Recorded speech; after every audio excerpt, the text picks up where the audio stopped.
to India and Ireland, round Africa and back again. We don't really need to know just where we'll go.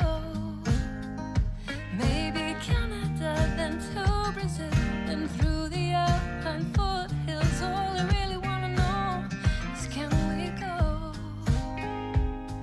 Oh baby, can we go?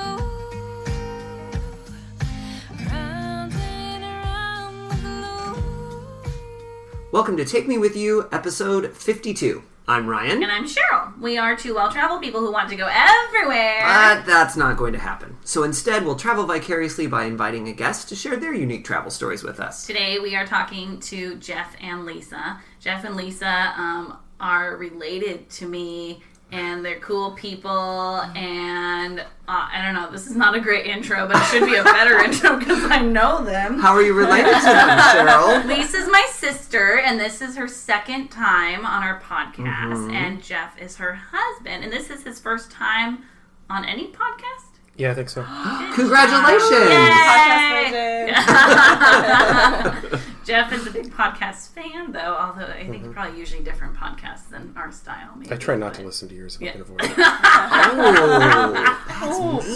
this is fun because we're recording in person today, so that's also kind of enjoyable. You know, just had pancakes and now we're going to record a podcast. Yeah, I don't know that all of our listeners necessarily know that we don't always record in person. Yeah. Through the magic of technology, most of our interviews are conducted via the internets. Mm-hmm. And so we're not usually all in the same place, but we are today. Yes, we are. So welcome. Thank you. Now you can talk. You're allowed to speak. The spell has been broken.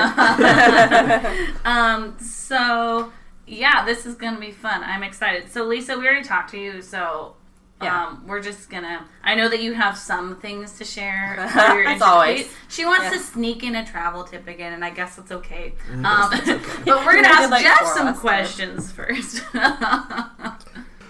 So there's a set of questions that we typically like to ask our guests just to get to know you a little bit better. I don't know, Lisa, if you want to answer again or if we want to let Jeff do all the answering here We can today. do both, I think. Jeff can do most of the talking. Like Cheryl said, I've got a couple more thoughts. So. Okay, so the first question is, why do you travel? I think it helps expand my view of the world and what's possible for people. I think one thing I learned specifically from traveling recently, just this trip in Africa, was like the things that I'm capable of, like the scenarios that I'm capable of living in and being fine in, are very different from what I would have expected in the Western world, you know. So it's about mindset, and I think it's good to learn just how the varieties of human experience and how that is very different. It makes you a better person, I think, and it's fun. I like that. So when you say "and it's fun," do you mean that experience you were just describing of seeing Travel. what you can do? No. I guess like it's Separate from that. variety is interesting. Yeah. And travel is variety, right? So that's what I meant by fun. Okay. But yeah, like the moral reason would be more like I'm going to learn more about. You know, one of the moral reasons would be like I'm going to learn more about what's possible for humans to live and how we can be, and it's just really interesting to see how different cultures and societies are structured very differently from ours. And yeah, That's such a good point. I've had times where, like, I remember when I lived in a tiny house and people will be like, "Oh, but I don't think I could do that." And I'm like, "But you could." Like, yeah. You absolutely could, because Yeah. it's so much is based on expectations and what we think we need or what we're used to. Yeah. But really, like, people live so differently that, like, I'm sure anybody, if you were born in a different place, could live differently. You know. Sure. So. like one example in Tanzania, we'd see like herders just herding like cattle or goats, and they're just from dawn to dusk. They're just walking around with animals, and that's their life. And it's very different from us. Like it's just a very different mindset, and I would probably enjoy it for 3 hours. But like I don't know. Yeah, I remember we were talking about how we'd bring a book or something. I'd bring 5 books. Or some headphones. Yeah. Listen to a lot of podcasts, pretty much. That's probably your prime audience, actually. Starters. Maybe. Yeah. Okay, so second question. What type of traveler are you? I'm the type... Lisa's different than me, and we conflict about this a little bit. I would rather have less structured time. I have... If I'm going to a city, I'll do some research, or an area, I'll have a few things I want to do, and I'd rather like spend more time walking around and discovering new things by myself, or not by myself necessarily, but like without structure. And Lisa is much more structured, so we debate about that, and we compromise on that. So how do you... What sort of compromise have you come to that works? Or maybe you haven't. Are you still figuring that out? Well, I think we're we still are. figuring, we're only been married 2 years. I think we're still figuring. Well, it and out. I think sometimes it's like we'll have a really structured day and then we'll have an unstructured day. Yeah. And other days it's like we're going to plan one thing and then the rest of the day it's... Or sometimes I do like a sneak planning where I have ideas Oh, you don't I've tell me about it? researched, and then that day I'm like, hey, what if we did this? And, Well, that makes sense until you say it. Yeah. That actually works really well until you tell me about it. So. yeah. My gosh, Oh, Daryl and I no. have learned the exact same thing. Yeah. We're like, I will even just in my personal life, just like look at my calendar the next few weeks. What should I plan on these days? And then I've actually learned it's better to not tell him and just be like, hey, what if we went and did this? Or like to not officially make the plans, but have an idea of like, I think I want to go on a hike this day, or I think I want to go to the zoo. And then just say like, hey, you want to go do this? And he's like, yeah. But if you had said it ahead of time... Then he wouldn't like being You feel constrained. trapped, right? Like, that's what, Interesting. how It you feels feel. like he has to do that. It's not as good as feeling like, oh yeah, I guess today I do feel like going. Because a lot of things you don't actually have to commit to. Yes. You know, you can just research and have it as an idea. Yeah. Yeah. I think Yeah. Cheryl and I are both happier if we think we know what the future holds, you know, which Yes. isn't, it's not an illusion, but we feel better about Lisa life. and I both really care about making the most of our time. Yes. And we both like to do a lot. And so I think with that, then we feel like if it's planned, then we don't miss out on opportunities. Yes. You know, even like in a future episode, I'm totally going to be sharing about the Amazon spheres because I'm about to go there. It's so cool. And those... The Amazon? spheres? Yeah. Oh, spheres. It's just a building. Oh, thank Spheres, you. yeah. I was thinking you said Amazon. This is a travel podcast. Oh. I was thinking of like the Amazon, like in South America. I was like, what? Yeah, I yeah. thought you were going to Germany. When are you going to the The Amazon? Amazon hemispheres. But Yeah. like, In Seattle, it's got it. open twice a month. And so I was like, if Yeah. I want to go, I Yeah. have to plan it. Totally. Like, you know, Or and you have to so- know someone. I knew someone. That's how I got Sure, it. yeah. But so I think there's just things like that where I'm like, I don't want to miss out, so I want to plan it. But Yeah. then I do understand the like wanting the freedom. If you feel like you have to go out or you have to do something on a certain day, you're like, what if I don't feel like it? So Yeah. I kind of like, especially with the city, I just kind of like to wander around a city and get to know a little bit what it's like. And if you have a tour guide doing the same thing, it's not the same thing. It's just wandering and getting lost, you know, and then... And I think you like the idea that there's things you maybe couldn't research, experiences that are more Yeah. specific to local Yeah. people, and Yeah. that you can have those. Yeah. Yeah. Just one very easy example, like in Stonetown in Zanzibar, when you're with a tour guide, very few people approach you. But when you're by yourself, they do, and they're asking you to buy something from them. But like that changes your experience. Just that Really small good point. thing I changes your see. experience. So maybe it has less to you about what things that you can actually see and more about how close and how authentic of Yeah, a and in cultural general, experience you can have. I want more. This is harder to do when we're short-term traveling like we are, but in general, I would like to experience a culture like people really live it, if possible. Which we could do this time on a short-term trip because we were being hosted by people living there. But Yeah. usually, you have to be there longer to really experience. So I kind of want more authentic and less touristy experiences if possible. it's also harder to do as a white person. Yeah. So That's one thing in Europe, in Africa. You I was always gonna say stand that's out. why people were approaching us. That wasn't Yeah. the authentic. No, that like- wasn't authentic either. But at least it was. it's an authentic tourist experience. Yes, exactly.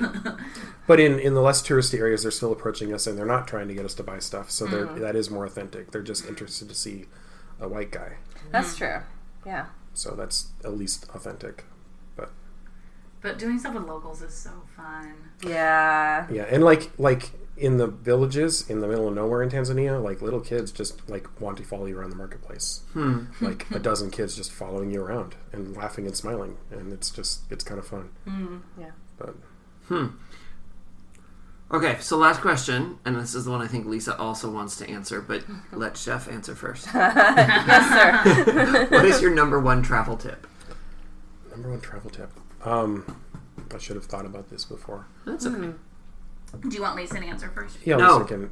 Well, you can cut time to think, right? Yeah, what, I was just thinking that would give him a minute Oh, to like I see. ponder. I think Lisa Yeah, should that's answer true, that's first true. because I'm trying to think of one. So Lisa should go Okay. first. So my travel tip is if you have a far distance to go, a lot of flights, maybe multiple days of travel, try to have a long layover and spend the night somewhere. So we've done this in our 2 most recent long trips where we've actually booked a hotel. It had like 17 to 24 hours in a city in the middle of our traveling. And it really helps you to feel like more of a person at the end of the trip. So can you give me an example? So, on the trip we're about to talk, I'll just tell you now. We flew to Seattle to Dubai straight, 14-hour flight, and then we spent the night in Dubai. And then we flew Dubai to Zanzibar, which was 5 hours. So if we had just done that straight, by the time we got to Zanzibar, we would have been wiped out. But we kind of adjusted, and we had the time to spare. And we also thought it'd be cool to spend the night in Dubai. So, Sure. Yeah, so it's a little bit of a time luxury, but... And is that something that is easy to do when you're booking flights? Like, is that you can just say, hey, I'm just going to wait and get this other flight I think that's it's later? getting or? easier than it used to be. Yeah, well, both times we've done it through a travel agent. Oh, okay. So the first time we did that, we went through a AAA travel agent, and this time it was through a nonprofit travel agent that this missions org uses. And we told them what we wanted to do, and then they booked it. And it kind of bills as one flight. It's probably more expensive, but... I mean, I don't know. It's not clear to me that it is more expensive. Because No, it's not necessarily. Because a It layover can be, isn't but- necessarily more expensive. Sometimes Yeah. they're cheaper because Yeah, people want to yeah. get there faster. Yes. Exactly. Yeah. Well, Because and some this, people see it as a downside. and this is Yeah. through Emirates, so I think they're trying to get you to Dubai. Yep. So They might we even heard make it later cheaper, that they yeah. actually will give you like a free stay in a hotel if you ask for it with that part of your layover. And, Yeah, I've heard Yeah. of that before, and actually, Yeah. now Would've that been I know nice that you to guys know. went Or for I know Emirates, I there's got more like questions, but- Iceland Air, I think, does that They with do. Reykjavik. For several yeah? days even, Yeah. right? Up to a week, up to 7 Wow. days, because they want you to stay in Iceland. And by the way, you should, because Iceland Yeah. is amazing. Yeah. So I think this is really something to take advantage of if you have like if you're thinking about going one place on your vacation and then you can spare a day or so to do a nice long layover. I love it because it feels like you like get a free city. Yes, essentially. exactly, yeah. And like a free visit to Yeah, somewhere. you did it in Paris, right, Cheryl? And I'm going to do it again on my honeymoon. And Nice. so we're doing it on the way back. So that won't be about adjusting. It'll be about wanting to enjoy Amsterdam and realizing that we'll enjoy it more if we're already adjusted to the time. Yeah. And so because when I did it in Paris, it was on the way there. And it was not a night in Paris. It was a full day. And then at the end of the day was the flight. Ooh. And I walked through Paris the whole day. And so that was about wanting to hang out in Paris, not about Right. wanting to adjust to Yeah. the time. I probably made myself more exhausted Yeah, Yep. yeah. by doing that. Yep. But it was like, I want to go be in Paris for a day. you know? Right, yeah. Yeah, Yeah. exactly. You just go to a whole nother place that you wouldn't have gone to Yeah. otherwise. I think I thought of my travel tip, if that's okay. Yes! Yeah, go for it. I think it's this may not be as important if you're going somewhere with a lot of tourists, but like learning a couple phrases in the local language is very cool if you're going to like Tanzania and they don't expect it at all. like if you say, like, for instance, you say, Jumbo to say hi to anyone basically, but technically the right way if someone is higher status than you is to say something like shikamo, which technically means I hold your feet. And so like if you go up to an older lady and say shikamo instead of Jumbo, they just love it. And it's kind of like just a little bit of cultural nuance that they know you tried a little bit to learn something. And if you just know a few phrases, just like, hapana asante is like no thank you. When people are trying to sell you stuff, that helps a lot. Because if you say no thank you in English, they know what you mean. But if you say hapana asante, they think, oh, you might actually live here for a while and you might be a waste of my time. They actually leave you alone quicker. Things like that. It's like, and it doesn't take, I only learned 4 or 5 phrases. but like it helps a It little made a bit. It difference. makes a difference. And the time we spent, so we were going with the missions org, and then we spent time in Zanzibar for 5 days before. The time we got by ourselves trying some of those phrases out and learning the culture a little bit made us more confident than the other Americans and Canadians that we were with who arrived right when the mission thing started. If that makes sense. So like I think we were more confident just going in the marketplaces and talking to people and figuring things out than a lot of the other people were because we had been in country for 5 days. Cool. So where did you just Google like common phrases? Were there certain phrases you specifically sought out to learn? Yeah, well, or... we were going with Engineering Ministries International, and they gave us some phrases in a little We had a thing. trip packet. A trip packet. Yeah. Okay. And some of those phrases were BS. And I don't know where they got their research from, but yeah, it was still, most of them were good to know. Well, and I also Googled it, and we also watched a few videos. Yeah, we knew someone at church who spent time in Kenya, is married to a Kenyan, and she gave us a video to watch. So she's like, this Cool. is what I've actually used in Kenya. And we also talked to one of her friends who was Kenyan. Yeah. But yeah, got some. But yeah, the phrases, you can find that easily online. It's not it's Swahili. It's not like a weird tribal language. There's a lot of people Weird that speak tribal language. it. It's not like Swahili. You should You're say gonna an uncommon no. tribal You can find Swahili. You can find Swahili YouTube channels. You can't find Luo YouTube channels. You know, like Cool. I think that's a great tip. Yeah. Awesome. All right, so you guys have already kind of hinted at what you're going to be talking about, but More than you guys went to Tanzania, and I'm sorry, like I can't. You said it a number of times. I can't. I just can't. I have to ask, even before you talk about the whole trip. You went to Zanzibar. I'm a huge Muppets fan. Did you see any Zanzibarians? I just have to ask. not a one. No. We saw lots of Zanzibaris. Okay. What about the exploding wigs of death? Oh, missed that. yeah, no. We didn't go into the jungle though, so Okay, that might so have maybe been they're where still they there. We were in the Okay. jungle in All Shrimbe. right. Oh yeah, but not the main jungle. And if you're listening and have absolutely no idea what I'm referring to, you need to watch Muppet Treasure Island. Yep. And I need to watch it again because I did not remember that quote. How did you not remember it? They say it multiple times. We're off to Zanzibar to see the Zanzibarians and their exploding wigs of death. That's so cute. I need to watch it again. It's Gonzo. So good. I know, but I've only seen Muppet Treasure Island 2 times. Oh. And one was as a child, and only once as an adult. I think so. they came out when I was in high school. Okay. I think. Yeah. Does that sound right? Maybe a like little that, earlier. I feel yeah. like I was in elementary school when I watched it, so you would have been Maybe like in your middle early high school. School, maybe early high Yeah. school, Yeah. yeah. And of course I own them all because the Muppets are amazing. But anyway, you went to Tanzania, and part of Tanzania is Zanzibar. Yep. So tell us a little bit about the trip. Could you start by talking about, so the last time Lisa was on, you talked about going to India. Yes. So can you kind of bridge That's a good idea. how this trip came up along and everything? Sure. So the impetus for going to Tanzania in the first place was through Engineering Ministries International.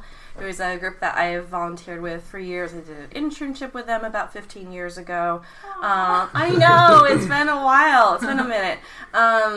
And they assemble teams from around the world to provide free design services to Christian organizations who need design. So for this trip, for example, we were designing a school. They had the Anglican Church in the Roya district of Tanzania had the land and nothing else. I mean, I think they had started a foundation for the kindergarten. And we came, there was civil engineers, electrical, structural, architects like myself, surveyor, and we provided like a full scope schematic level. So that's like kind of big picture level design for the site. So then pretty much, it sounds like a lot of times that gives them the ability to start fundraising. Exactly. Okay. Yeah. So this is kind of like step one. It's step one. Yeah, Cool. yeah. We talk about their vision, and then we they end up with graphics and kind of more or less how to handle the situation, and then they can use that to fundraise, and then to get further design locally. We usually encourage local detailing so it's consistent with the way things are done in that area, and that it can be built locally as well and cost effectively. Yeah. EMI doesn't build. They like the locals. They don't want to take jobs away from the locals to build it. They Nice. just they do the initial design work. Yeah, I mean, the way they see it is that we'll have our little slice of knowledge, and so people come trying to just get people really from everywhere around the world to come together to work and to encourage the ministry. And so yeah, this is my 4th trip with them. We were actually trying to go to Southeast Asia because I have a friend that lives there in Cambodia and Thailand. But that trip fell through at last minute, and so we were like we've got the time off work, and then we got connected with this trip. It really wasn't on our radar, but we're like, going anywhere sounds awesome. Jeff had been thinking about Kenya because, like I mentioned earlier, we have friends at church from Kenya, and this is just the neighbor. Just to the south. Just to the south of Kenya. Okay. Kind of similar. They're both Swahili people's culture, so kind of similar There's Swahili culture. speakers, yeah. Uh-huh. Swahili peoples are the coastal peoples of East Africa. Okay. So And the people, just to be clear, the people in Tanzania and Kenya, they're not mostly like ethnically Swahili, but the coastal people are Swahili, and then the language is used by lots well, of I think them. that's what the ethnicity is Bantu, the main Swahili most of them are ethnicity. different Bantu tribes, but Yeah. the Swahilis are more right on the coast. So Swahili is both a language and a people group. I think so, yeah. Yeah. And I think so, More or yeah. less. But Swahili yeah, peoples. Swahili, they even if they speak another tribal language, like growing up, they will speak Swahili to get around, Okay. basically. Yeah. And So then it's on the coast. Yeah. And then we also were like, like you said, Cheryl, piggybacking is great. Can we do a little mini vacation before this mission trip? I figured out if we took 2 extra days off work, we got an extra weekend in there, so another 4 days of travel. Yeah. Yeah, which Well, is and- big bonus. And to get there, it already is going to take, I'm guessing, Yeah. 24 hours at least. Yeah. I think we only Assuming you don't did do the long layover. about like 6 days of work. But that was like a 2-week trip to do that. Yeah. And there was a little bit of relational time on each end of that work too. Sure. But then, maybe 2 days of travel to there and back. So we decided to go to Zanzibar for vacation before. And you said that's in Tanzania. It's It's an an island. island. It's an island off the coast. It used to be for like a year was an independent country.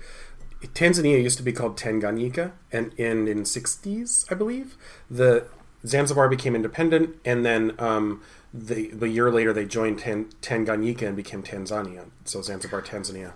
Oh, there's a little portmanteau there. Yeah. I like a portmanteau. Country port. But Zanzibar's- country manteau. Zanzibar's kind of interesting historically because it was at times was like underneath the Omani Sultanate, and at times like there's a lot of influences in trade from India, from Arabia area, and all over the Indian Ocean, and there's a lot of spices grown there, and that's kind of been one of the reasons people have historically been trading there a lot. Well, spices and slaves, but yeah, it's been a trading area for big trade for a long time with lots of Hundreds different of cultures years, mixing. 1,000 years. So I'm looking at a map. It looks like geographically, I'm seeing the equator, and I'm looking at the east side of Africa, so that coast. Yep. And it looks like the equator runs through Kenya and Uganda, just barely north and of where we are, Tanzania yeah. is just south of Yeah, the equator, is what we're looking at. And the you place guys we went were in, Roya September. District, was. And since you're talking about geography, the place we went in Roya District is also northwest Tanzania. We were 5 kilometers from Kenya, just east of Lake Victoria. Yeah. So it's the northwest corner of Tanzania was where we were for the mission trip. So very, very close to the equator then. Okay. And yes, Yeah. and in September, which means the sun was almost directly overhead at noon because you were real close to the equinox. Yeah, like then. 6 to 6, basically. It was. Wow. Yeah. Yeah, it was almost. Yeah, I think it was a little bit off of 6 o'clock, but yeah, basically 6 a.m. to 6 p.m. was Interesting. Yeah, and as a designer, I had to remember that the sun was coming just a little bit from the north, so that's different. Right, instead of from You're the thinking south. about windows Exactly. and buildings and it'd be flipped for you. Yeah. Did you notice the lack of shadows at all during the day? That they were really, really short. I didn't notice shadows, so I It's okay. It's I not didn't something think that's very about it. common for people. And to I had notice. read something about colors are more vibrant around the equator. I didn't notice any of that, but think I don't did know a that little they're bit. vibrant, but- That would would be because the so sun is hard directly to overhead tell. instead of going through Yeah, a lot more it's a atmosphere. subtle Yeah, thing. that's But I true, didn't But notice also, it. the only way you could really tell that is like if you got Comparing. to see your current environment True. with Yeah, that lighting. true. Because Yeah, also, like, how would the that's true. plants look different anyway? How would the water look different anyway? Right. You know, you go Just somewhere 'cause the it's so water's more different. vibrant, and there's so many elements that can make water look more vibrant. True. I feel Yeah, like so. that's true. That's true. Yeah, tricky. I learned about that in an educational seminar from a paint company, and they had an example from Iceland, I think, and then the equator. And I mean, in the pictures, it looked a lot more vibrant, but I don't know, the colors on the equator. And the that picture's is. hard to tell because Yeah. it's like, was it the same camera? Right? Was it the same Yeah. I know. setting? It probably wasn't.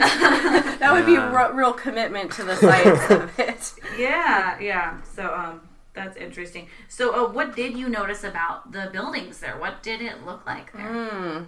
So, That's definitely a Lisa question. yeah. on Zanzibar, a lot of the buildings are made out of coral rock because Oh, really? the islands are coral reef islands. Coral rock with concrete, Coral right? rock, yeah, with kind of an That's the infill mortar, cement. Now, when you say that the island is a coral, like it's actually the remnants of a reef, It's a or coral it's- reef when the ocean was higher, and now it's an island. and now it's just an island. Okay. Yeah, so one of Huh. the places we went, we'll tell more about later. The whole island, Zanzibar is a bunch of islands actually. We were mostly on the big island, but some of the small islands are literally just coral reef, and it doesn't maintain any water, so it becomes a dry tropical climate. So that means that the soil isn't maintaining any water. It's just mangrove trickles right through. trees, vines, trees that get water from salt water or from the ocean or from the air. So when you say coral, I'm picturing an actual coral, like white. I'm There's picturing a a dead bleached coral, white. Yeah, right? yeah. Like white, or some sort of Really like, and porous it's, rock. Yeah, But then yeah. you're saying soil. I don't see Okay, coral and so soil. my Right. understanding of it is in Zanzibar they do have soil with crops because there's been, you have On the main several, island, yeah. you have several thousand years of mangrove forests. They're going to decay into soil, so that there's soil on top of coral. Okay. Yeah, on the small That's so island. interesting. So it's a coral. Wow.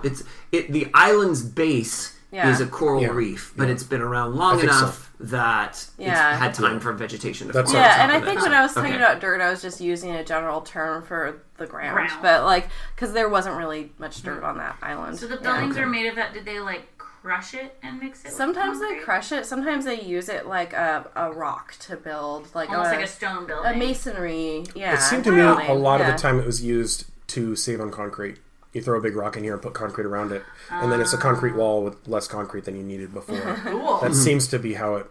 Yeah, and sometimes they plastered over it, so it just had Okay. a kind of organic, like stucco look to it. And other times it was exposed. Interesting. And then yeah. how about on the mainland? On the mainland, it's kind of typical developing majority world construction where there's a lot of bricks or either like typical like dirt bricks, kind of with a red look to them from Burnt the bricks. soil.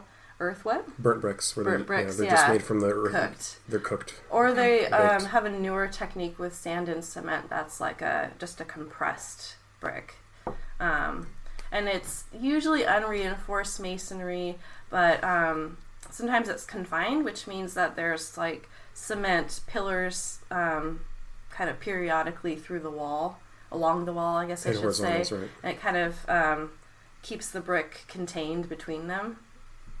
Which is better for I earthquakes. don't know, maybe every 6 feet or something, if you imagine a wall with like pillars every 6 feet. Interesting. Yeah.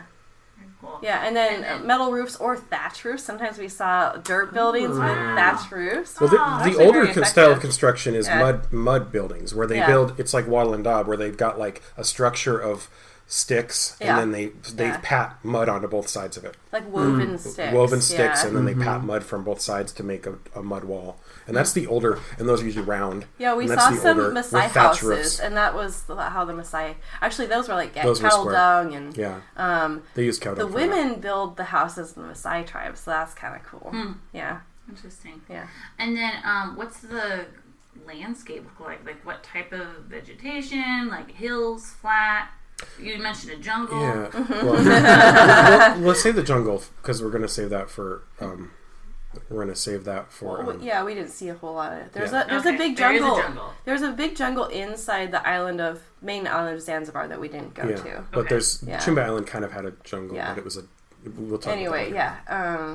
There's like a lot of beaches on the main island, and there's a lot of palm trees. It's kind of like tropical paradise. Lots of fruits, tropical fruit trees. Inland, it was like, I guess. I mean, if you think of the Lion King, it's that. Well, It's the kind Serengeti. of that. Yeah. But it's kind of very. There's a lot of flat areas, and then there's these. What do they call those mounds of rock in the middle of like? I don't know. There's a word for it, but it's like a geological formation. In the middle of what? Just like a mound of rock in the middle On of like a flat plain. land. flat Yeah. land. Yeah. Oh. Well, it Or rolling depends- hills. Depends on how hills. big, because Yeah. it could be. I mean, it could be a glacial erratic, depending on what's not causing that- it. it's not But the I don't word. know if that's what you're thinking. It's not the of. word I'm looking Could for, be. but Yeah. yeah, like. Or kind of like, it's like Arizona, where it's like flat, and all of a sudden you see like, oh, there's a Well, rock in the there's distance. also There's there's places also like rolling that. hills. It's Yeah. not just Okay. flat, but like it's rolling hills a lot of the time, or it's flat. So it varies. It Yeah, I varies. mean, I think we saw a couple of landscape types out there that you're Yeah. describing, Jeff. There's the Serengeti, which means endless plain in Swahili, Yeah, and then there is the rolling hills around the lake. yeah, Yeah. I guess you're Interesting. right. And lots of trees we've never seen before. There's this big cactus tree that had a poisonous sap. Oh. There was the sisal bush, which looks like kind of a spiky, almost like an aloe plant, but enormous. And then it had a big stalk that came up like 3 stories tall. They use that for making rope. Yeah. So, Cool. yeah. Now, when you say the Serengeti, like that, how big is that? Like, that's not just Tanzania. Right. The Serengeti is goes into Kenya, too. is defined by the migratory area that the wildebeest travel. Oh, So okay. so it goes into southern Kenya and it's like central Tanzania, kind of central northern Tanzania. So it just kind of goes from Yeah, the it goes northern into part both. of Tanzania into the southern part of Kenya. Yeah, and it's more. I think it's a little more in Tanzania than Kenya. And we went there only for a day. Okay, but, I've got it was- internet says 5,695 square miles for the size of the Serengeti. Okay. So, whatever, I don't know what that is in Interesting. acres. But So could we get like a quick overview of what happened on this trip? Like not every detail Yeah. every day, but like overall what happened. So yeah, we started with that day in Dubai on the way down, and then we went to Zanzibar. And in Zanzibar, we started in Stone Town.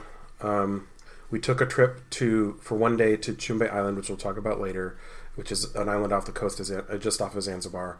Then we went back to Stone Town, which is the main touristy place in Zanzibar, for 2 days. Was main it? town, yeah. Main town, yeah. Yeah. 2 days, 3 days, I think. Yeah, we also did a day trip with Blue Safari. They took us out on a boat and took us to a couple places to snorkel. Fun. That was And pretty then awesome. had lunch yeah. on the beach. It Yeah, was lunch awesome. on an island. Nice. Yeah.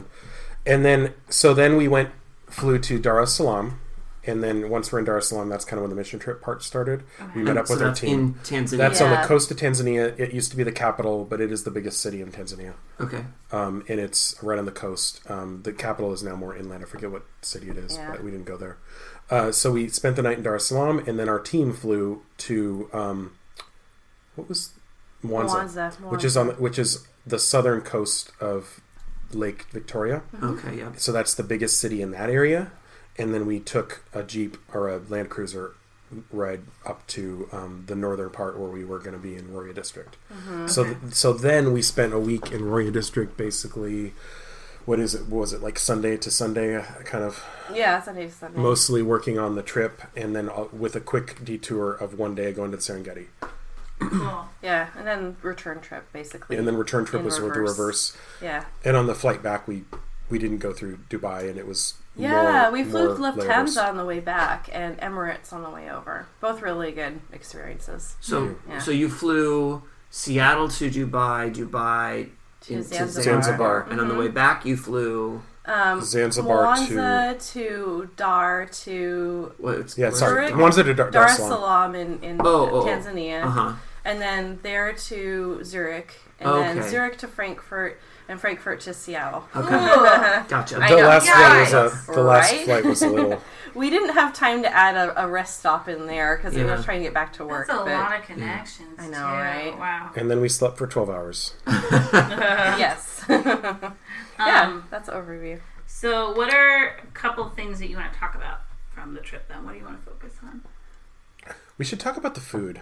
We haven't talked a lot about the food. Cheryl doesn't really like food very much. I know you guys are related, but Squeamish. I just need to give you that information. She's not really into it. She doesn't really care. She's been so kind about talking with me about it all these years then. Man. Yeah, You should talk about the food tour in Zanzibar. Oh, yeah, we ate really well. You did a food tour? We did a food tour. Unfortunately, we didn't do it till our last day just because of the way scheduling worked out. But we had sugarcane juice, which was just sugarcane crushed with flavorings. In this case, it was lime and ginger. Oh, interesting. And it So, it's OG liquidy enough. soda. It was awesome. So the way they do refreshing. it, they have this So like it's like one of those old laundry machines where you'd put clothes through that would wring them out. Press it. It's like Oh, pressing yeah. it, if that makes sense. Yeah. And they put the sugar cane through, and then they use the stringy parts left over the sugar cane, and they wrap a lime around it, and they put that through, and then they wrap a big hunk of ginger around, and they put that through, and it's kind of it's. I thought it would just be boring sugar juice, but it's not. It's got a lot more juicer. structure to it, a lot more. Yeah. It's a lot more it's a body juicer, more or less. and interesting, especially with the lime and the ginger flavor. Is it thick, thin? It's thickish. It's pretty sugary, so it's thick. Okay, yeah. Here's a picture. Oh, It looks like that looks very industrial. It looks old kind of milky, school doesn't juicer. it? Yeah, it looks like milk. Little milky. Huh. Interesting. Cool. Yeah. What else did you have in the food tour? Oh, lots of stuff. Zanzibar mix, Zanzibar mix, which is just a sounds soupy. fake. You start with like a cardboard container, and then you put it on the stove, and then you add milk. Yeah, Just no. kidding. That's rice-a-roni. So Zanzibar mix is an amalgamation of like Indian influences and Turkish, and all in together in a bowl. Like there's is it a falafel? That's like the bean, Chapati? the bean ball that's fried yeah. from Turkish cuisine. Anyway, I think it's falafel. And then there's The broth was made from unripe mango, and, right? And lime and lime, yeah, something else. and ginger and Why garlic. unripe? I think it's got a Because little you more cook it, tartness they to cook it. it, and they cook it to break it down. Oh. And I think it's the way it breaks down better if it cooks. Yeah, it's more starchy probably. Yeah, creamy. it's more like it's kind of like the bananas they used, where it's like there's some bananas that are really more like potatoes than bananas, and they use it like a potato, not like a banana. Like we think of bananas, it's kind of like that. Interesting. It's Yeah, more starchy. we got fresh bread.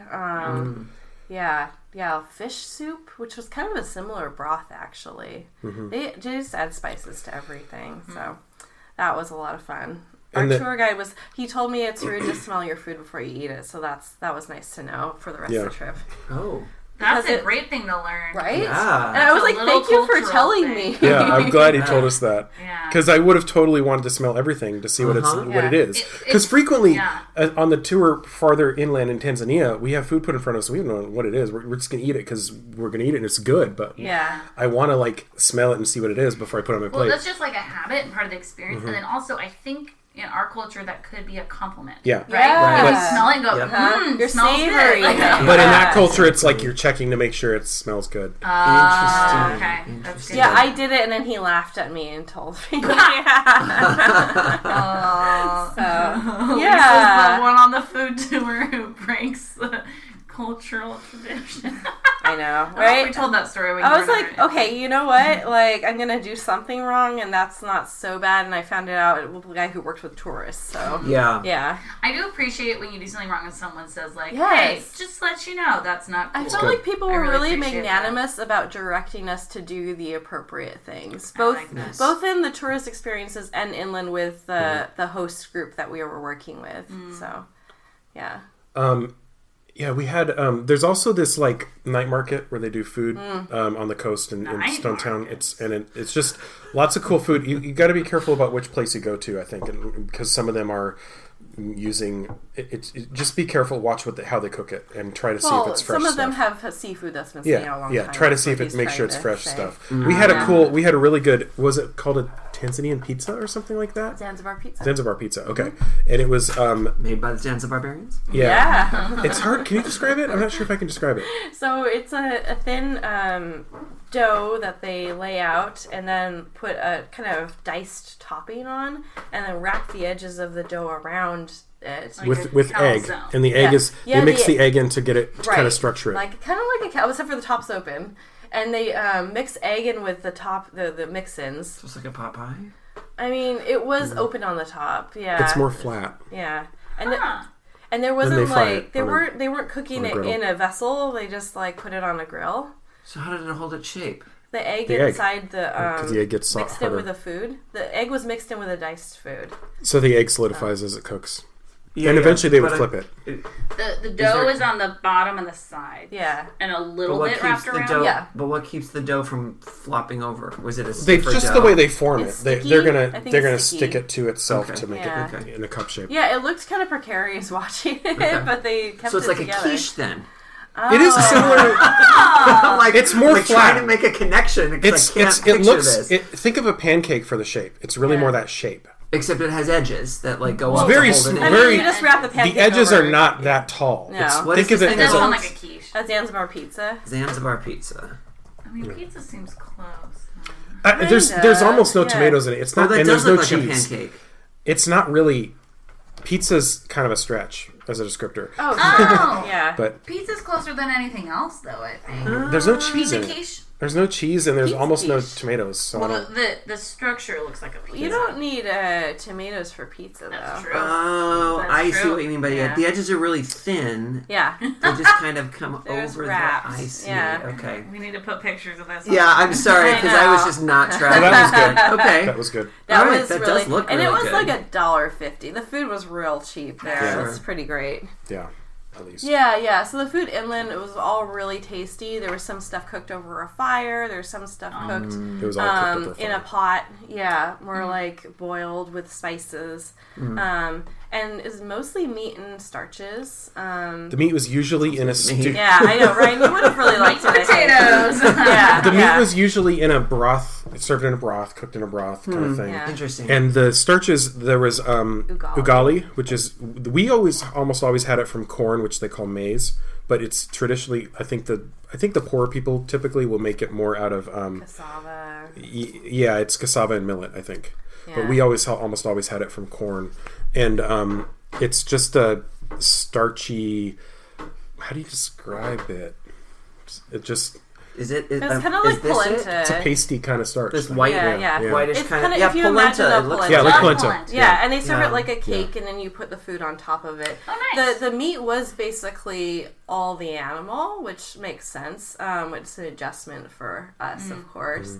But like just all mixed all together. yeah, just sort of all Like a stew pieces. kind of. You just pick some pieces And they pretty out much always had rice, and then sometimes had chapati, which is like a wheat cake kind of thing. Yeah, That sounds I good. think the only thing that I had trouble with was I accidentally ate the liver once, and I almost threw up. So I Because just, of its it's flavor, so or strong. She wasn't. I don't Liver think you were is expecting strong. it. Yeah, and the Well, that's a texture's good weird point. If you too. don't expect liver, that would be Yeah, surprising.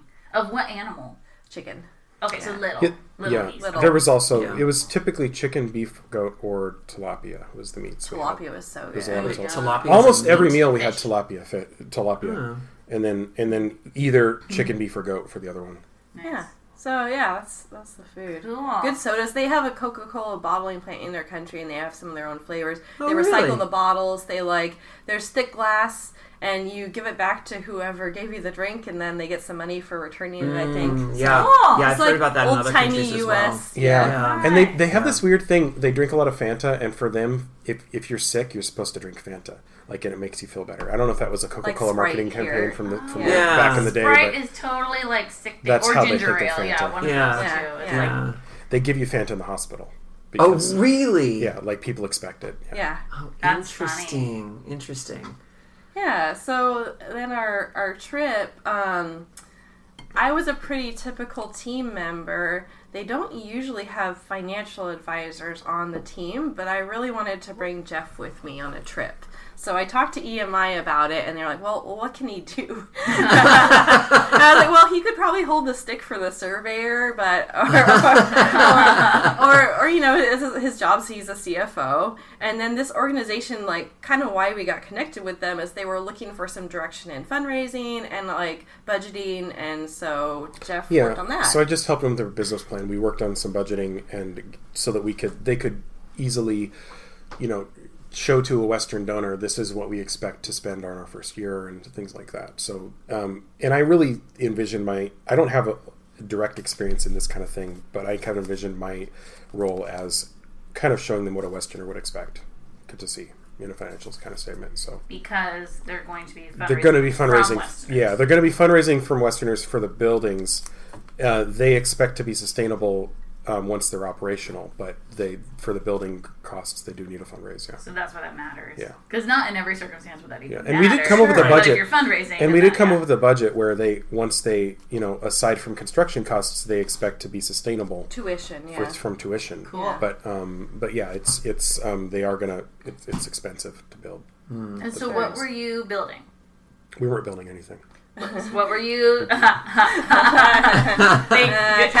did it right. Good job. What were you designing? That's a Lisa question. We were designing a school, kindergarten through technical school, college. Oh, wow. It included clean water for the community because it's really rural area, and the community had donated the land, so the church was trying to bless the community and really raise everybody's standard of living up with this project. Cool. So clean water for the community, like a water treatment facility, or just a well? Because they're currently drinking from a river and these two little pond kind of things that are fed by groundwater somehow. Right. Uh-huh. And we did test the engineers tested the engineers it. tested the water, and there's one of the sources which tested fine, and one that tested okay, and one and the river tested definitely bad. Yeah. So we kind of had to tell them that their drinking water isn't great. So, okay, here's going to be an ignorant question. So, does a well inherently have some sort of filtration in it? Like, what makes a well better than a river or a pond? So I've heard those promoted, like, different organizations that they, like, build wells for people. Well, it has the filtration from the ground. So, but yeah, it's we didn't design those specifications that exactly. But yes, that you would either treat with chlorine or it would have enough filtration to be as a part of safe. Putting that well. So there's different ways to do solution. it. It's much part of the better. well design, It's much better. Okay. And it's not going to have fecal matter from the cows grazing nearby. Right, because it's too deep. That's a big problem for water. It's just There might be pollutants mineral from pollutants, but people there won't dumping be. their garbage, cows living nearby. Like one of the sources of water tested very low pH, so kind of acidic. Yep. Which it's not a problem necessarily for humans to drink it, but it's an indication that there might be other things in the water that are other issues. Right. So like the well isn't going to prevent maybe that, but it is going to. I mean, there's no E. coli in it at least. So the way that that's going to work is that they'll pump the water from the well, and then they're going to store it in an above ground containment system that's elevated. And we were talking actually because everything's like a one-story building in this project, that's going to be the thing you see. So we were talking about painting it with like the school mascot, or I don't know, just exposing it, because water in that area of the world, it's like cool to see water. So maybe it's going to be a symbol of hope, you know. And then they'll have an area for the community just to come and like pour water from a vessel, basically. Yeah, and then there's going to be a medical clinic and a chapel and a big FIFA regulation, a soccer field, of course. We organized the classrooms along the edge of the soccer field, along the perimeter, so the students graduate. They go from classroom to classroom around the edge. Cool. Kindergarten through high school, basically. That's very cool. Is it like one room for a grade? It is, yeah. And they're aiming for 40 students in a classroom, which, Ryan, is a very small class for that part of the world. Oh, gosh. That's a high standard. Their typical, this is something that was really interesting for me to learn. Their typical government school in Tanzania has 60 to 80 kids in it. It's worse in the... One teacher? It's worse in the rural areas. It's worse in the rural areas. The urban areas might be better than that in some cases, but... So the reason that this school is going to be sustainable is they're going to charge tuition for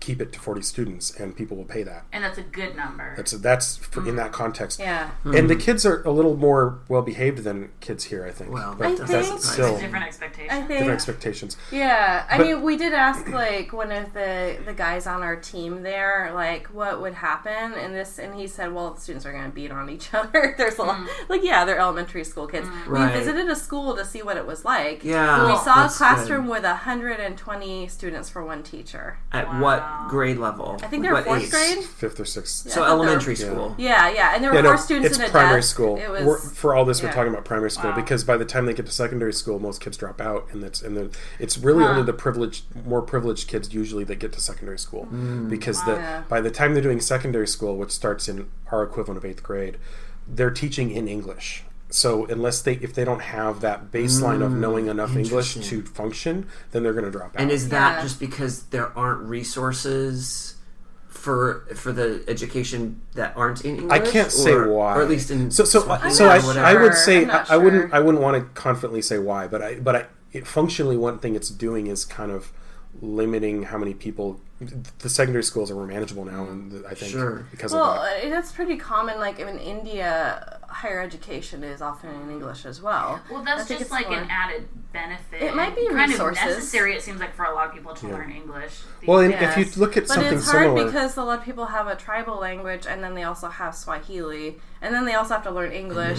And a lot of the primary schools don't have very good English education. yeah. 'cause- So the primary schools will Yeah. teach English as a subject, but we talked to some of those primary school teachers, and they don't know English very well. Yeah. So the guy who was speaking English, teaching English in the primary school, he's barely able to communicate with me. So they're not teaching great English, and then by the time they get to secondary school, if you haven't had supplementary English education at some point, So you're some, not really like going to function. tutoring or Yeah, separate classes. So like or the middle something. and upper classes, people will That makes sense. have that. Yeah. So there was Yeah. boarding in the school because it's typical for definitely high school students, maybe some junior high to board. Yeah, even Because secondary there's not schools. that many schools, so just Yeah. the travel distance is Mm-hmm. prohibitive. One of the biggest problems with education in Tanzania is, especially in the rural areas, is you have to travel so far to go to your school. So these are like elementary school kids who have to walk up to 5 kilometers to get to school, and they don't serve lunch at school. So the kids who live nearby can go home for lunch for like an hour break, and they go home for lunch. The kids who live from far away just go without lunch. So you do that for 7 years in primary school, and by the end of that, they just drop out because it's too far. Yeah. And Yeah. it also it leads there's kids can get exploited because someone's offering them a ride, and maybe they're not doing it for the best of intentions. Yeah. So they have by the time they get to primary schools like 1st through 7th grade, by the time they're getting to 7th grade, lots of them have dropped out and joined the workforce or got married. Yeah. Yeah, so this school is really trying to increase the quality of living in this part of the world by bringing more, they call it a science and technology school. They have a lot of laboratories in their program. Oh, interesting. And then I think the college education is more towards trades, but still that would really increase the types of skills people in this area of the world have Yeah. to offer. One of the things that's really, I think, that I didn't... And girls' education too. Like Yeah. they typically girls Good. don't get That's as really much, good. but they had equal dorms for girls and boys. Cool. That's so great. that was really cool. There's a strong value It's a for huge education. Yeah, Huge absolutely. difference. And then everyone's quality of living goes up if women are educated Yep. too. Oh, yeah. Yep. So I think one of the things that I don't know if I should have been surprised about this, but there's a strong value of education in the community because, especially like STEM education, because it means they just see development and like the people learning these things and supporting their communities as the path to, being more economically better off. And there's just a big, strong focus. And if they can do it, they will. Awesome. But a lot of times they can't. So is there? So it sounds like the people who asked you to come to help design the school, to do all this stuff, they want to help improve the situation of the entire community. Yeah. But then you also mentioned that the only people that can actually continue to do that tend to be the like middle and upper class. yeah. I was So- talking about I was saying that in the context of the government schools. So the typically like by the time they get to secondary school in the government schools, they've dropped off. The intention of this is really to keep people going through So like are they going to So- provide lunches? Yes. Are there like Yeah. things like that they're Yeah, going to try exactly. and They're even the playing including field? cafeterias. Yeah, and they're I including porridge at think least. more English Yeah. education. Yeah. Okay. And Yeah. also, That's like, really if cool. you, it's hard to explain, but the geography of where this school is, the kids who live in that village of Niamusi have to walk 5 kilometers to go to the school, so they won't have to do that anymore. They'll be closer. So, Yeah. so more schools spread out geographically helps less kids having to walk farther. Yeah, that makes Yep. a lot of sense. Yep. Very cool. Yeah, and we were really impressed with the people who are spearheading this. The bishop brought us out, and he had one of the reverends has an engineering background, and he really worked with us through the whole week to make sure we understood what they needed. Yeah. The program was, and we were designing for what their programs and their way of life really required. So Yeah. that was extremely helpful. We were and both then really and impressed Jeff worked a lot with the bishop's son, who had a master's degree in development. So Kelvin. they were Interesting. like Tanzanians who are more educated and really trying to help people in this area. Yeah, and they're more Yeah. they're both, I think, Bishop Donald and Kelvin, the development director for the Roya district, they're both examples of people who are very educated and could be making more money somewhere else. Oh, and they're definitely living in this rural area trying to make it better Cool. because they feel a calling to it, and they could be Yeah. they could both be living in a bigger city and with a better standard of living, and they choose to do this. So Yeah. we were really impressed with that, and they're both very capable people that really knew their stuff. Yeah. That's so cool. Wow. It's cool to be able to support them. Yeah. Yeah. That's very cool. Well, thank you guys for sharing about your trip. We have a couple follow-up questions. You can answer them individually if you would like. Yeah. If you could take us with you to just one thing on your trip, what would it be and why? I would say snorkeling. That's pretty awesome. Yeah. Snorkeling was fun. This is the first time I've ever been snorkeling at a real coral reef where there's not where it's good and like not environmental degradation, and you can see things and it's clear and you can. Cool. Oh, really? There hasn't been any bleaching or anything like that Not yet? in the area we were. Some of the areas there were. They really protect it, and they regulate fishing in that area. Well, yeah, but Yeah. the bleaching is just a water temperature. Oh. No, there were So- there were coral areas near there that were bleached, but Yeah. they didn't take us to those. But yeah, Sure. Cool. Okay. Nice. I would probably say the safari, and the Serengeti. So it's just wild that there's animals everywhere. Like, I was like, well, my goal for the day is to see a giraffe. Yeah. You know, and I saw like dozens of giraffes. Really? Yeah, and just even before we got into the park, we saw a herd of elephants that was right by the road. We saw the wildebeest migration in the background. I think I saw you posted a video Yeah, of that. I thought. yeah. There was just, and then we even saw some of the cats, the big cats that I thought would be hard to find. It's kind of like Yellowstone in that you see cars pulled over, and you're like, what are they looking at? So, yeah, that's how we saw the leopard that was hiding in the bush. the leopard was hard to see, but we did see it. Yeah, there's a secretary bird, which is like, we saw an ostrich. Hippos fighting. Ooh, I think there's a cool. picture of that. Yeah. It's just, Lions, and we saw a was cheetah so- with her baby. yeah, Oh, cheetah wow. under Well, with her adolescent. just lounging around. But they were looking around. That was kind of fun. So I think you would spend, the visitor center in the Serengeti is really excellent too, and it had more about the history and like the This is the ecosystem. visitor So center, I think kind you of would have this- liked that, Ryan. This is kind of in the center of the park, basically. So I'm looking on the map. It's Serengeti National Park. Yeah. So They're really good at protecting it. So, like, I think Cool. you actually have to be with a tour to get in. So, not just Cool. anyone can drive in. Wow. I only saw tour jeeps in the whole park. And then there's a lot of places you can't get out of your car. Definitely by the hippos. They didn't want you getting Yeah. out of your Definitely, car. that's a There, safety yeah. thing. Like Yeah. even like when we first saw the elephants, like there was the I don't know, Mama elephant was looking was at looking at us, us. and the way she was looking at us, he decided to get out of there quick. So, just Oh, surprise, I'm interesting. sure. Yeah, and it's really, So really cool. clean, and it was just so cool to see. I mean, I know we all like seeing animals in zoos, but it was really cool to see them in their natural That's habitat, so just Yeah. doing what they would do on their own, not Yeah. restricted Awesome. at all. Yep. So, Nice. Yeah. Very cool. And what's your next trip? Oh, I don't think we have we one. don't have one planned. What do you Yeah. want your next trip to be? We might go to Boston. We talked about Boston that. would be high on the list for I sure. want to go with you. That'd be fun. Yeah, I just want to Boston's walk around a awesome. lot. Yeah. What's in That's Boston? the goal. Historical sites. Lots of Is history. good So The what's in reason- Boston that I would be interested in? there anything that he'd be interested in?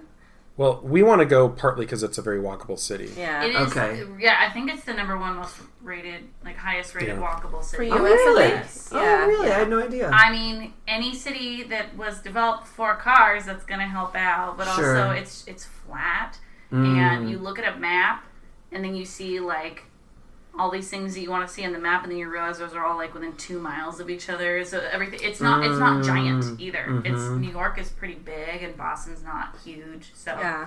um, Get some good seafood.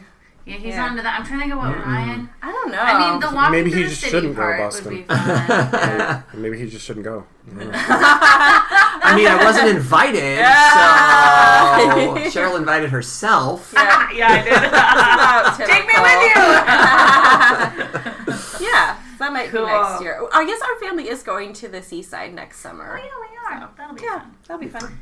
And do you have any travel questions for us? Have you ever done either of you done a long trip where you didn't bring a checked bag and it was all carry-on? Were you able to pull that off? How long? How long? And how long? I guess it's a good question. Well, how long? What do you consider? Yeah, what do you consider a long trip? Like a 2-week trip, would you Cheryl Yeah. has. Yeah. Yeah. do that? I have. Yeah. I think we could have done it if we didn't have to bring laptops on this trip. Well, But- yeah, I had a bunch of drawing with a supplies and laptops and Yeah, we had a lot of What else? engineering equipment yeah. stuff. Yeah, anytime. So when I've traveled just me, so for example, when I went to Ireland this last summer, I didn't check any bags, and neither of my friends, Serena and Tom, they didn't check a bag either, and we were there for like a little over 2 weeks, I think. Okay. But when I've gone to do some of the stuff in like Central Europe with like Slovenia and Croatia, when I've gone with a team and I've had to bring a whole bunch of stuff for English camp, I usually end up checking a bag for that because I've got all this other team stuff. So it's Exactly. kind of like the trip that you Well, guys we had are to bring a talking about. towel because not every hotel or host provides a towel in that area. Of the That makes a world. difference. And yeah. if you're traveling somewhere like Tanzania where you've never been, there's a little bit of uncertainty about clothing and so you bring more than you need to. Culturally. Culturally, what's okay. Yeah, sun. We had like the coral-friendly sunscreen. Yep. Yep. You could There you go. totally do just like you, Jeff. You could do that. Yeah, I No learned. problem. Well, here's Yeah. the thing. After the fact, I learned I could have pretty much wore whatever I wanted most of the time, but women. Right, have a but when you different don't know standard. that ahead of time, that definitely makes a difference. But Although I mean, actually, like- I think shorts would have been inappropriate for me in some scenarios too. Okay, But- but still, like, I mean, even if you were just taking a trip and you're just gonna go somewhere, like, there's enough clothes that you can kind of like rewear a couple times, maybe do some sink laundry. Yeah. And then also, I mean, just packing things that you can wear multiple combinations if you care about that, even, you know. And so, Yeah. like, and then I don't know. Yeah, it's honestly, it's not that hard to do. Like, if you're committed to it, I think one of the pieces we did a couple episodes on packing this summer, and one of the things we talked about was you choose what bag you're bringing before you choose what you're bringing. Yeah. And then it's Yeah. like only bring what you can fit in that bag. Because Okay, if you're Yep. more flexible and like, Yeah. I don't know, I'll see how much stuff I have, then you're gonna start bringing stuff that's Yeah. like, do you need to bring this? Because it Like, really Yeah. appeals to me to be packing lighter. Like I don't want to be that guy in the airport that has so much stuff. Yep. Yeah. It just Yeah. feels inauthentic somehow, or it feels like Yeah. I mean, the flip side, depending on where you're going and what you're doing, Mm-hmm. well, yeah. I didn't feel bad about taking a having bag to, is not the end Yeah. of the world. like Yeah. the serving equipment Well, for the and EMI trip. It was like basically, they yeah. had to. We had have a that. backpack, and then we had an overhead luggage size bag that had to get checked for some of our. So it wasn't too Yeah. crazy. That's not too bad. But I think Yeah. if it had been if we hadn't put laptops in them or could keep the weight down a little bit, they would have let us keep those in the overhead bin. And even something like that, depending on what sort of computer you have, Yeah. it could be an issue of whenever you next time get a laptop. I'm not saying go Yeah. buy a new one for your trip, Yeah. but be conscious because there's so many decently powerful but lightweight and thin laptops available now. You know, even something like that could allow you to even take the same this number is of fine. things. Oh yeah, see, Kind of like a that's beast. huge, Yeah. right? Or like the one that I've got here that, of course, our listeners can't see because that's what I'm using to record this on right now. But like, I just have, You have a a surface, Yeah. right? And it's really thin and it's small, but I use it for I everything. like having the Yeah. 10 key, and it'd be hard. Yeah, the 10 key the 10 is key nice. has a lot of size. Use that for work, right? Yeah. But even with that though, because like yes, for me and as a teacher, I want a 10 key for when I'm entering, grades and stuff. But I have a dock, for my Surface that has a full-size keyboard, or you can get like a USB cool. keyboard. And actually, several years ago, even before I had my Surface, I had it was just a little 10 USB key connected, just a 10 key. Nice. So like if I knew that I was traveling and I needed a 10 key with me, I could just bring that one tiny little piece and still have the really thin, small laptop. Okay. So, That you know, makes so sense. I think that's some of it too, kind of like Cheryl was saying, is like thinking around, okay, what are those limitations, like the laptop, right? Yeah. And I'm not saying go buy all new stuff just for traveling, Right. but when you Yeah. replace those things in the future, Yeah. if you know you want to bring that traveling, be kind of thinking about those things as well. Or like makes some sense. people might bring a couple of different jackets, and they're like, well, I want something waterproof, but maybe I want something, but just find a jacket that kind of checks all the boxes, Yeah. and just bring the one, and then Or- wear it. Or like Yeah. I brought 2 jackets when I went to Ireland.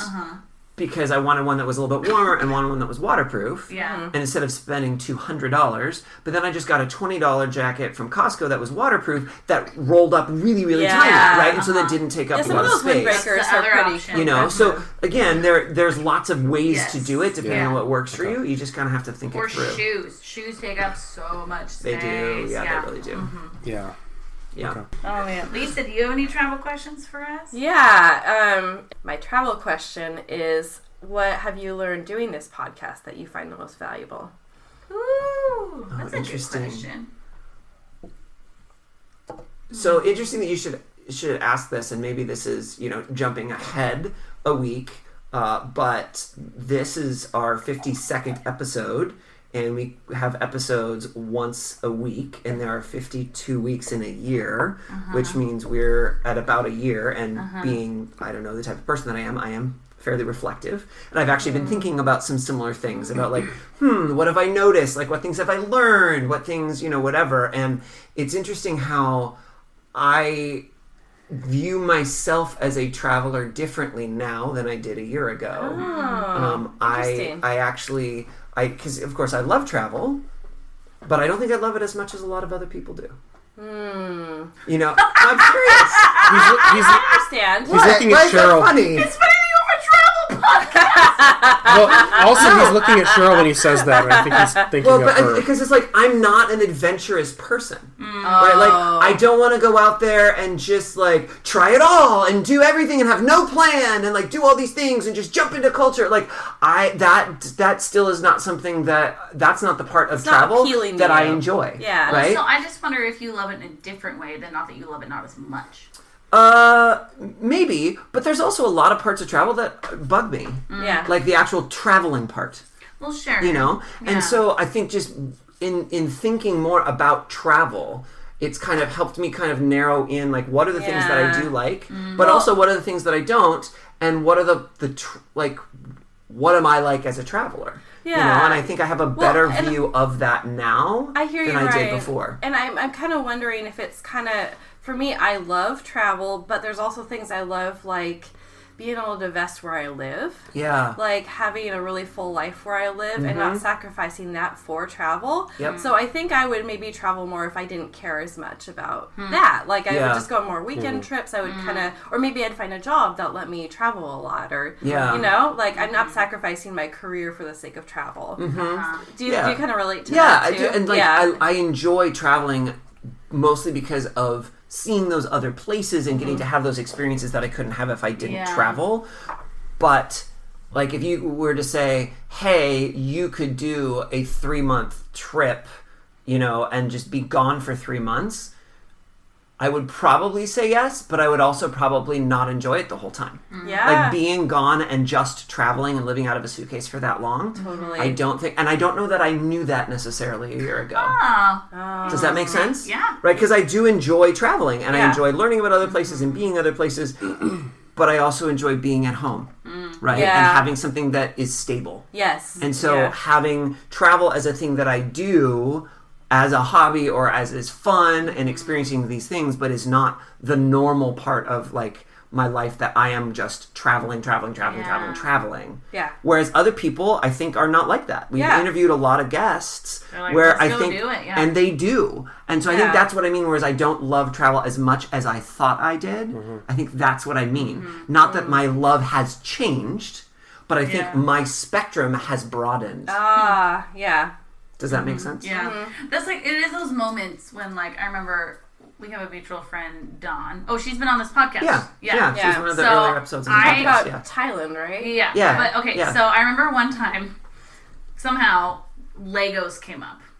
With Dawn? I'm so Yes. surprised. It didn't come with her. Someone else said it. Oh. And I said, I love Legos. And she goes, I love Legos. And I was like, yeah, they're cool. And then she goes, I have a Lego room in my house. And I was like, oh, so I don't love Legos. That's exactly the same thing. Yeah, And that's you're a like, great I example. thought I loved Legos, but I don't have a Lego room in Well, my house. and one example is because you said Legos instead of Lego. Yeah, that's Oh. fair. You Yeah. know, and It's so not Legos, it's Lego. Legos Yeah. plural? The brand. yeah, Yeah. it's just Oh. Lego. You know, Okay. I didn't know that, and I learned that from Dawn. Yeah. Right? I think So- that's where I learned that too. Is Yeah. that moment. Yeah. Yeah. And so yeah, I think I could see that. You're like, I love travel, and then someone comes on our podcast, and you're like, oh. And they're a flight attendant I or did- something. Yeah. We need to have on a Like their flight life attendant. is travel. Yeah. I Yeah. have a friend who used to be a flight attendant. I know a couple flight attendants. Yeah, we could make that Yeah. happen. Mhm. We should do that. Oh, Okay, what did I learn? Yeah. I learned the value of not planning everything because hearing other people's stories and then kind of reflecting on what I like is, I think, like we were talking at the start of like having stuff planned out compared to just like choosing what you want to do. Yeah. And I think there are times even in my normal life where I'm like, I like the freedom of just being able to choose what I want to do in that moment and not having everything planned out. And so with travel, I think I've learned, like, still do the research because I want to know my options. I want to know. I don't want to miss out on the thing because I didn't know when it was open, and I still firmly hold to that. But I don't know. And also, I mean, like, Lisa, one thing I know that you like the research. Tell me if I'm wrong. I think you like the research because you like the results of knowing the research when you're on the trip. And so, but I remember when we went to Italy and Spain, you were like, I lost 4 weeks of my life for this trip because of getting ready and then coming back. And I was like, who cares? Also, that was great. And I didn't care, and you cared that you like lost additional time. And I think the difference was, like, I was like, any of the preparation was so fun for me, and I love all that stuff. Yeah. And for you, you're like, I do the preparation because I have to. Well, and I think like the first day where I'm researching online and I'm seeing all the possibilities, that's super fun. But then like carrying through and like booking the stuff, it's just like, ugh, like I'd rather be doing something else. Yeah, and so there's times when I like that because I'm a planner. Yeah. And I like planning things and planning a trip. Like, I'm an event planner, so there's some big similarities, you know, of an itinerary and different things like that. But also, not doing that is kind of nice sometimes, too. Exactly. So, like, my honeymoon's coming up, and, like, I think we've done all the prep we're gonna do. Like, Nice. we know how we're getting there. We know where we're staying. We have tickets for one thing. We know roughly what we want to do. I think we're just gonna go and marked do it. a bunch of stuff on the map, so Yeah, marked it. And so then it's kind of like, you know, I think Yeah. we're also planning a wedding right now. And Yeah. so I think we've done the planning we're doing, and Yeah. it's gonna be great. And I'm excited, you know. Yeah. And so I don't know. I think I'm also seeing, like, oh, I get it. Like, time spent on other things is kind of nice too. So well, you're a 7 in Enneagram, so you're supposed to enjoy spontaneity. So maybe you're supposed to. discovering. You're supposed to, so you you better It's the start rules. it. You're not a 7. Start enough. conforming to your Yeah. personality type. Shit. No, I guess what I was saying is that I think that you have that in you. yeah. Yeah. But I mean, it is true. Like, if Yeah. I'm tired, there are times when I'm like, I don't want to push through right now. I want to Yeah. chill. So if it's a super full day on a trip, then it's like, it's kind of nice having the freedom to be like, I just want to go and sit and enjoy this area, or, you know, as opposed to Totally. like going and walking all day if I'm not feeling it, you know. And so, I don't know, part of that's maybe like not having quite the same energy I used to have. So Yeah, that happens too. yeah. Uh-huh. Well, and it's the same thing as, I mean, we're coming off of, like, the most recent episode was with Alex, and his travel style of, like, going hard and hardly sleeping and running all over and, like, all this That's not craziness me.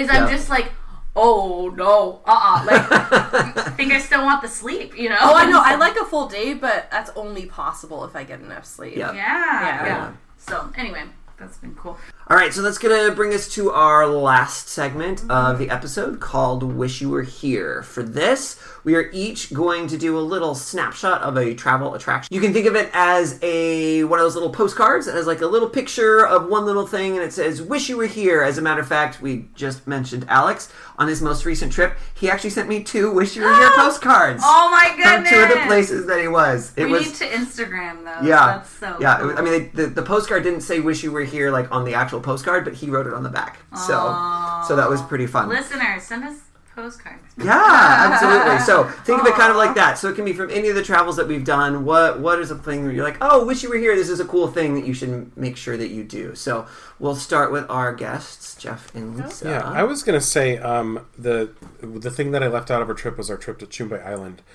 It's an island off of Zanzibar, and it's an ecological reserve where we did some snorkeling there, but they have these.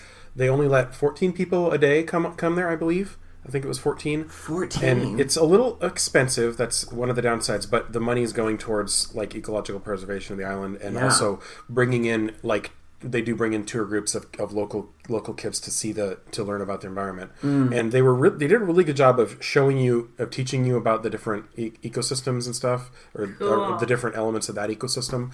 And then they also it was just beautiful.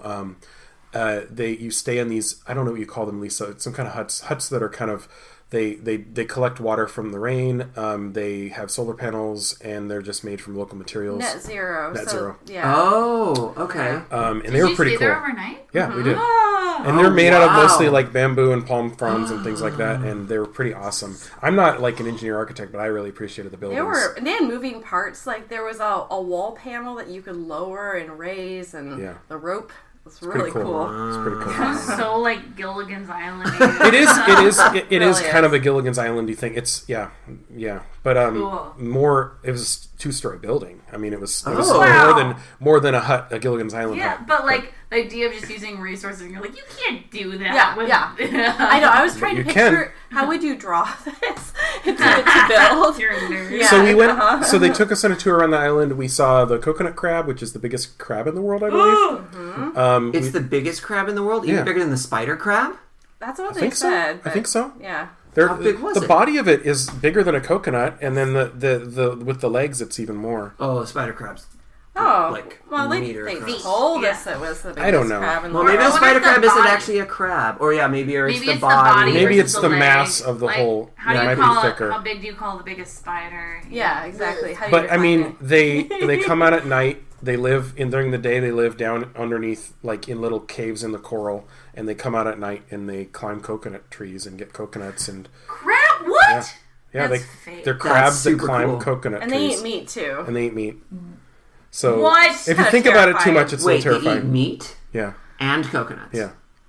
And they And can they crack climb into the trees. coconut? I don't. Maybe I mean, they they drop have them. I don't know. claws, I'm not clear. so- Yeah. I'm not clear if they crack into the. Yeah, we bits of went rock on or a not. Oh, crab. I don't want to look at the Japanese spider crab. Sorry, Why did I I look just at that Googled picture? it. The Japanese spider crab is the largest, but Maybe it's one of. And I you don't said this know. is, what's the name of your crab again? Coconut crab? Did you see that? We went on a walk at night. Oh, what? That's the Japanese spider Okay, yeah, crab. that's definitely bigger than what we saw. Oh, but the coconut crab is pretty big too. Biggest. Here's what Google says. The coconut crab might be the scariest crustacean ever. That cannot be. Okay. So we went on a walk at night. The world's largest land crab. Oh. Oh, land crab. Ew! This is on the side of a trash can. Oh, that's big. Is that what they look This is like? great podcast material, guys. Ew! You guys have to Google it. So we went on a walk at They are night, big. and we were shining lights out into the woods, and we saw them slowly walking towards us. It was okay, It's I'm glad they're creepy. not fast, because otherwise they would be the scariest thing ever. But They're pretty cool. They're pretty cool. And we saw hermit crabs all over that hermit crabs island. everywhere. Yeah, Oh, that's fun. Yeah, they Little were cute. geckos, and we saw a tree snake, a Cool. green tree snake. Okay, so tell us details. You go through a company that does this. How does this go?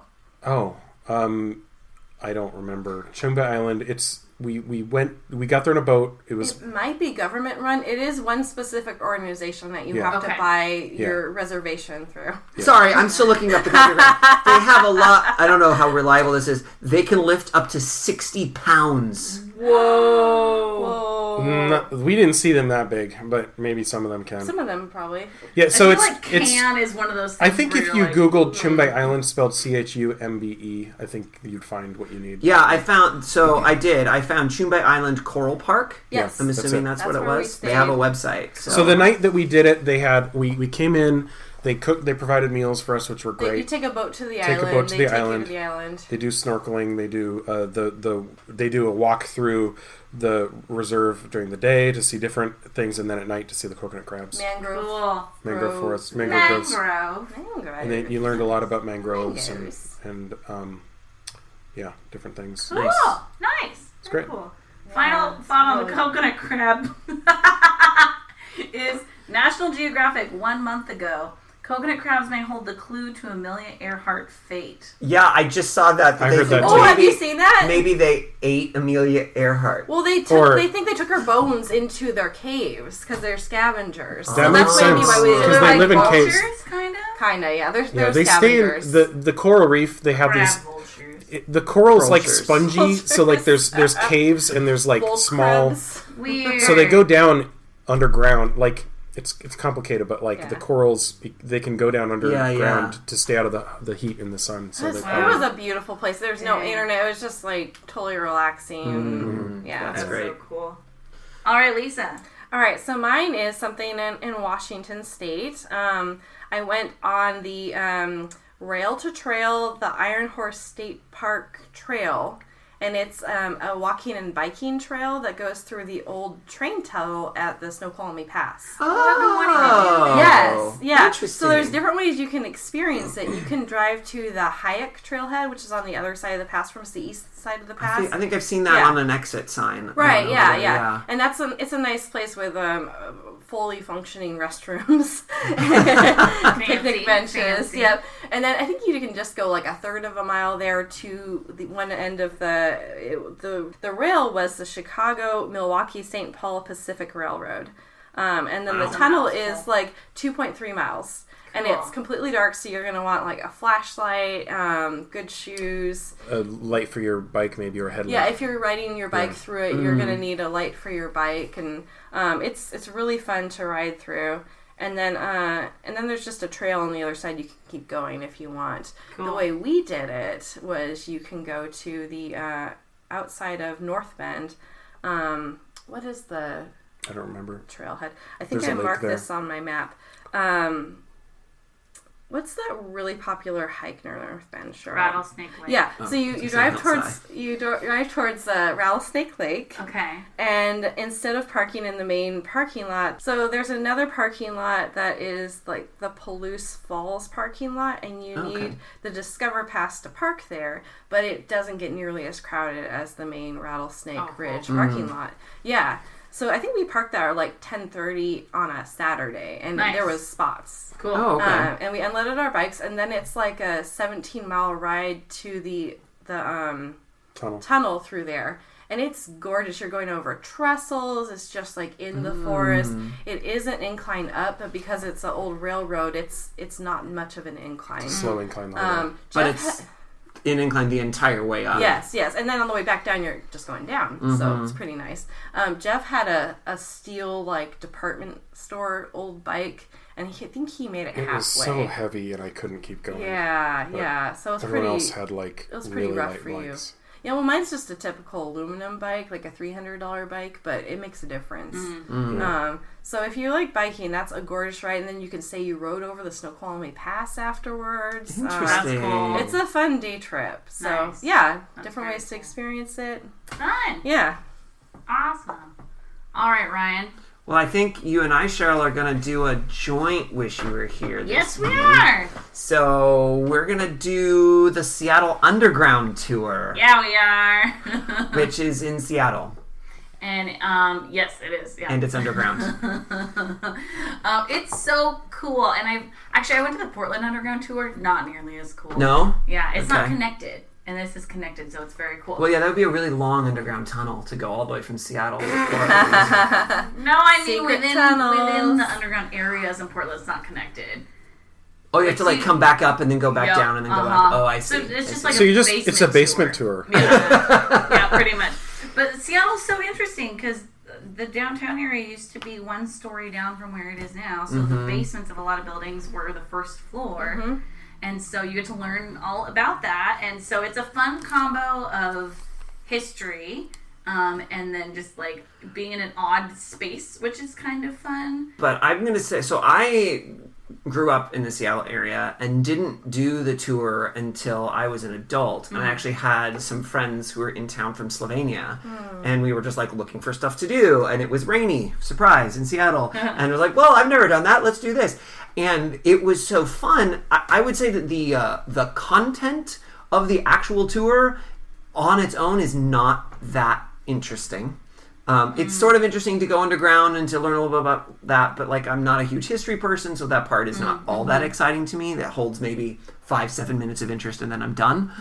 But the tour guides are amazing and hilarious. Yeah. They are so funny. They are sarcastic. Yeah. They train them well. Oh my gosh. I feel like for me, that's what made it super entertaining and super worthwhile. I don't know about you, Cheryl. Well, and I think with history, like, just hearing about history is kind of like, I don't know, fine. Yeah. But getting to go see, like, oh, people used to live like this. And, like, picturing, just seeing a historical site. Well, and they have can the be fun very fun. anecdotes, like that the toilets used to become geysers with the way the plumbing worked in the old days. And, Yeah, I think my favorite is when they built the road up above the street, Yeah. but the sidewalks were still one story below, so you had to Yeah. climb a ladder Yeah. to cross the street, and then people, especially if they were drunk, were like dying because they fell off the street onto the sidewalk, which was a story down. Which, And And, Seattle 150 years ago, there's a lot of drunks. Yeah. That was like the main part of the economy. I feel like Seattle now. But Logging economy. Yeah.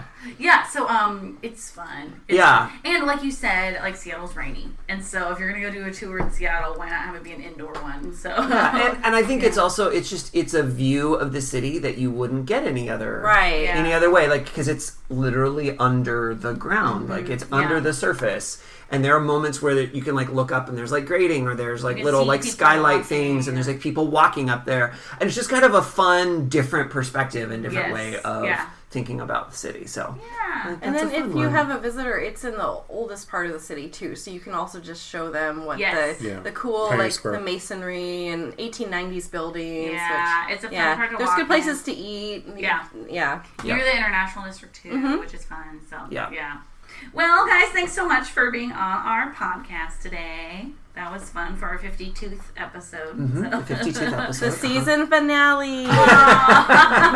And what an amazing finale. And what a cliffhanger. Yeah, of what a twist. What's going to happen next No one season? knows. No one knows. Do you have anything you'd like to plug? Yeah, I'd like to plug Engineer Ministries International, especially if you're an engineer or an architect and you'd like to volunteer your services somewhere else in the world. It's a great experience. Everyone who volunteers is amazing. You get to support people doing good work all over the world. If you'd like to talk to me about it, write to the podcast and they can connect you with me. Good. I love to go out to coffee with anyone who wants to learn more about it. Awesome. Cool. And we would love it if you would all follow us on all of the social media. We'll hopefully get some pictures from you guys. I don't know if we'll post any scary crab Coconut pictures crabs. or Do you have not. pictures of the but- coconut yeah. It was dark and it's We still gotta not post great them. pictures, We but should yeah, post we them can out. We'll post see. I don't know. If we do, then look at your own risk. For there. Halloween. Yeah, there you go. There you go.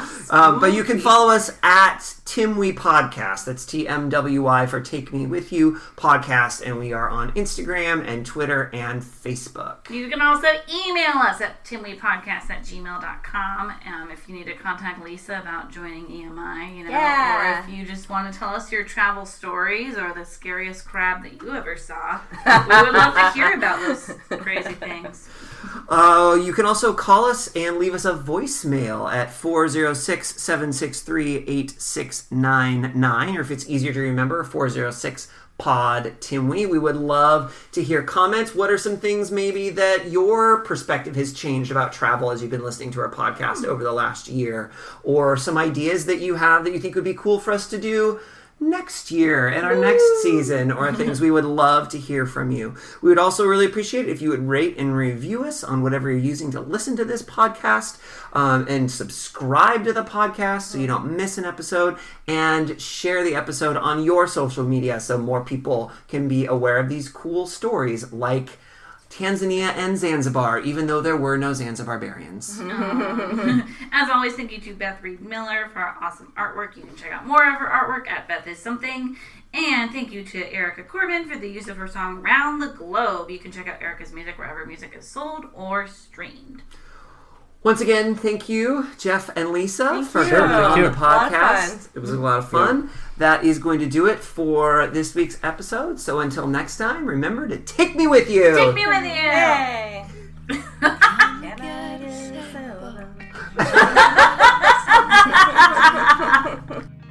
Round and round the globe,